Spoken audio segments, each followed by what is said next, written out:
Welcome, Tale Tellers. Today we have something special, a combo episode.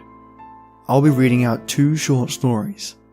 The first story is by tale teller Elmopancakes, and its title is Haunted Bed and Breakfast.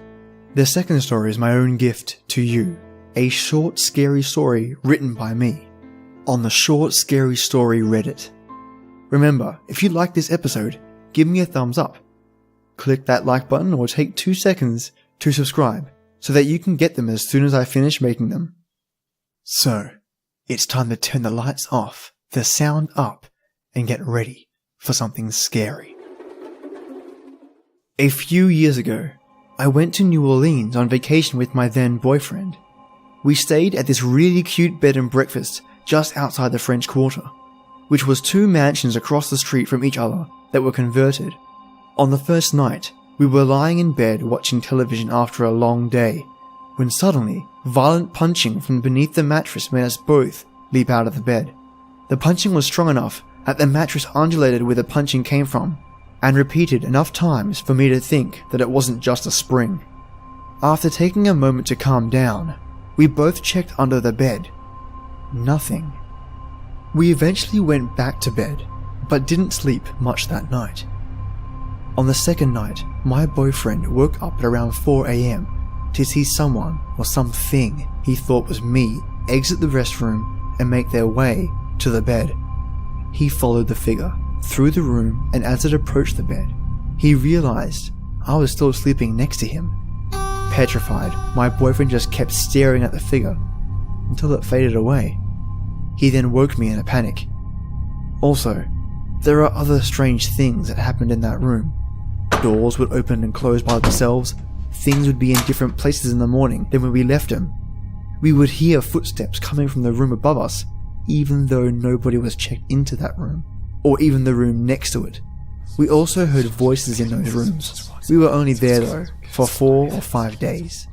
We weren't the only guests experiencing things. Over breakfast one morning, I overheard another guest tell the manager about what was going on in her room. The manager replied with, "This is New Orleans, honey. It was a pretty interesting place." And yes, I'd actually go back. And this concludes story 1. The title of this story is Scritch by Fables Ghostly Tales. If you've found this small note, stay quiet. That thing, it can hear you. I swear it can feel you. We wandered into this random house near our cemetery. The walls were covered in decay, but we didn't care. You know how teenagers are. Well, as soon as we entered this place, we saw Scritch was scrawled all over the walls and skittering sounds filled our ears. I've been hiding here whilst I hear it feast. The gushing of liquid in the other room as it falls to the cement floor, and the escaping air from their lungs as I heard them take their sickening last breath. Ryan and Lucy were just leaning on the wall when 2 black spears punctured their lungs and travelled into the roof. I stumbled back and saw this thing, and the screams, not from them though, but from it. The Scritch. Now I wait and just stare, as if I can hear my friends calling me. I'm waiting for release, or my own end to come. I feel cold and empty, different somehow. I do understand now that release, what it meant to be released, will never come. Not from that thing, not from that Scritch. Whatever you do though, don't call out. Don't make a...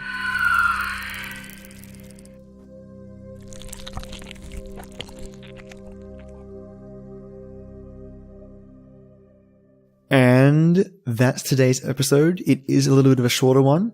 I'm going to have some more stories for tomorrow, but those are 2 keepers of stories, so I thought I'd share them with you. And a massive thank you to Elmopancakes for this story.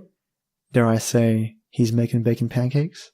Some of you will get the reference, and some of you will think I've finally lost it. Rest assured, Tale Tellers, it's a bit of both. If you enjoyed this story, I encourage you to comment.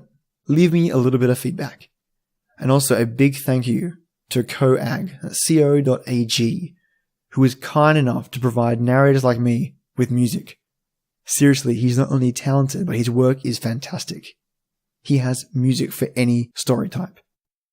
So tale-tellers, turn the lights back on, stay away from the walls, and as always, till next time.